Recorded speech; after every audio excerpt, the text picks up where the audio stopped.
गंगा अवतरण और भगवान शिव की दिव्य लीला। जय श्री राम दोस्तों, स्वागत है डिवोशनल टेल्स में आपका।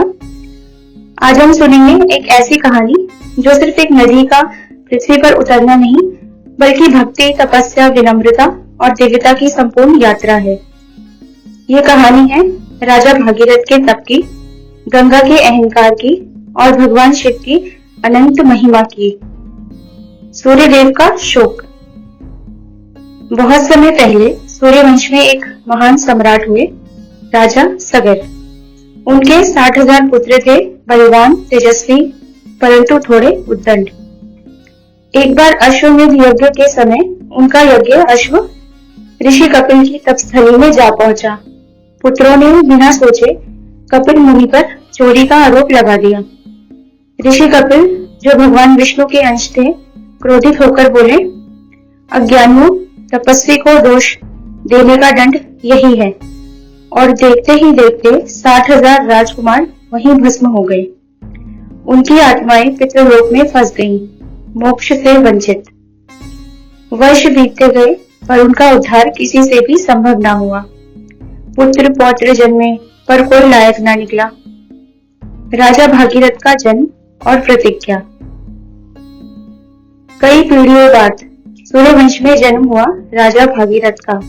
धार्मिक, शांत, परंतु हृदय से एक गहन पीड़ा लिए हुए। एक दिन मंत्रियों ने उन्हें सगर पुत्रों की कथा सुनाई। उनकी आंखें नम हो गईं। उन्होंने संकल्प लिया, मैं अपने पूर्वजों को मुक्ति दिलाकर ही दम लूंगा, भले इसके लिए मुझे युगों की तपस्या क्यों न करनी पड़े। तभी ऋषियों ने बताया, राजन, उन्हें मोक्ष तभी मिलेगा जब स्वर्ग की पवित्र गंगा पृथ्वी पर आकर उनकी अस्थियों को स्पर्श करेगी। पर यह कार्य लगभग असंभव था। भागीरथ की पहली तपस्या, ब्रह्मा जी को प्राप्त करना। राजा भागीरथ राज्य छोड़कर हिमालय की ओर निकल पड़े। वर्षों तक हिम गुफाओं में बैठकर उन्होंने केवल एक ही मंत्र जपा, गंगे त्राहि माम, गंगे त्राहि माम। धीरे धीरे उनका शरीर थकता गया, लेकिन मन दृढ़ रहा। अंततः एक दिव्य प्रकाश फैला और ब्रह्मा जी प्रकट हुए। ब्रह्मा ने कहा, भागीरथ, मैं तुम्हारी भक्ति से प्रसन्न हूँ। मैं गंगा को पृथ्वी पर भेज दूंगा, पर एक समस्या है। भागीरथ ने पूछा, हे देव, कौन सी समस्या? ब्रह्मा बोले, गंगा का वेग इतना प्रचंड है कि अगर वह पृथ्वी पर गिरेगी तो पृथ्वी फट जाएगी, नष्ट हो जाएगी। भागीरथ घबरा गए। ब्रह्मा आगे बोले, केवल एक ही देव है जो उनके वेग को रोक सकते हैं, महादेव। तुम्हें अब शिव जी को प्रसन्न करना होगा। भागीरथ की दूसरी कठोर तपस्या, शिव जी को प्राप्त करना।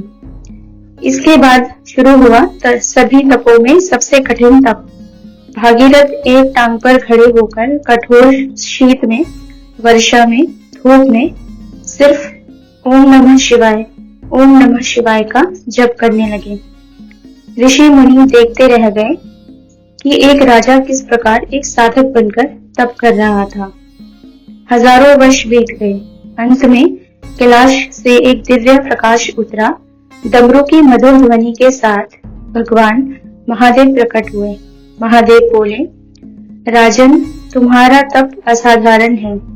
मैं तुम्हारी सहायता करूंगा। गंगा के प्रहार को मेरी जटाएं सह लेंगी। भागीरथ की आंखों में आंसू बह निकले। गंगा का अहंकार और स्वर्ग से प्रस्थान। अब बारी थी गंगा को पृथ्वी पर लाने की। गंगा ने सुना कि उसे स्वर्ग से उतरना है। वह थोड़ी अभिमानी हो गई। उसने सोचा, मैं तीनों लोक की शोभा हूँ, मुझे कौन रोक सकता है। अगर मैं चाहूं तो पर्वत भी प्रवाह में बह जाए। और फिर वह प्रचंड गर्जना के साथ आकाश से नीचे गिरी।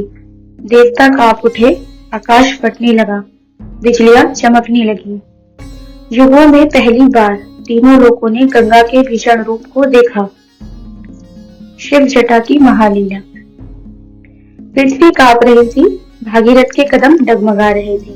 तभी महादेव शांत मुद्रा में हिमालय पर खड़े हुए, शांत आंखें, माथे पर चंद्रमा और विशाल जटाओं का जाल। जैसे ही गंगा उन पर गिरी, एक भयानक गर्जना हुई। पूरा ब्रह्मांड देखकर चकित हो गया। गंगा की प्रचंड धारा शिवजी की जटाओं में कैद हो गई। न बाहर, न आगे, न पीछे। जटाओं माने अनंत गहरे ब्रह्मांड की तरह गंगा को समेटकर शांत हो गई। गंगा चकित, देवता स्तब्ध और भागीरथ भाव विभोर। महादेव ने मुस्कुराकर कहा, अहंकार का वेग हमेशा ज्ञान की जटा में बंध जाता है। गंगा का विनम्र होना। गंगा शिवजी की जटाओं में फंसी रह गई। अब उसका अहंकार चूर हो चुका था। वह विनम्र होकर बोली, प्रभु, मेरी अपराध क्षमा करे। मुझे पृथ्वी के लिए उपयोगी होने दे। मुझे मानवों, देवों सबको पवित्र करने दे। महादेव बोले, अब तुम धरा का कल्याण कर सकती हो। और उन्होंने धीरे धीरे अपनी जटाओं का एक भाग खोला। गंगा बह निकली, पर इस बार शांत, मधुर और शीतल। यही है भागीरथी गंगा। भागीरथ का मार्गदर्शन और पाताल यात्रा। भागीरथ आगे आगे चलने लगे। गंगा उनके पीछे पीछे बह रही थी। वह पहाड़, घाटियां, जंगल, रेगिस्तान सभी को पार करती आगे बढ़ती रही। आखिरकार वे उस स्थान पर पहुंचे जहां सगर पुत्र भस्म पड़े थे, पाताल के निकट। गंगा की धारा जैसे ही उन भस्मों को स्पर्श करती है, स्वर्ग में दिव्य प्रकाश फैल जाता है। सगर पुत्रों को मोक्ष मिलता है। दिव्य नाद होता है, धन्य पृथ्वी पर उतरी। तो दोस्तों, गंगा अवतरण की ये कहानी हमें सिखाती है कि सच्चा संकल्प युगों को बदल सकता है। निस्वार्थ भक्ति असंभव को संभव कर देती है और महादेव की जटाओं में पूरा ब्रह्मांड समाने की क्षमता है। लेकिन उनके एक छोटे से आशीर्वाद से जग का उद्धार भी हो सकता है। कहानी अच्छी लगी हो तो लाइक, शेयर एंड सब्सक्राइब जरूर करें। मिलते हैं अगली कहानी में। जय मां गंगे, हर हर महादेव।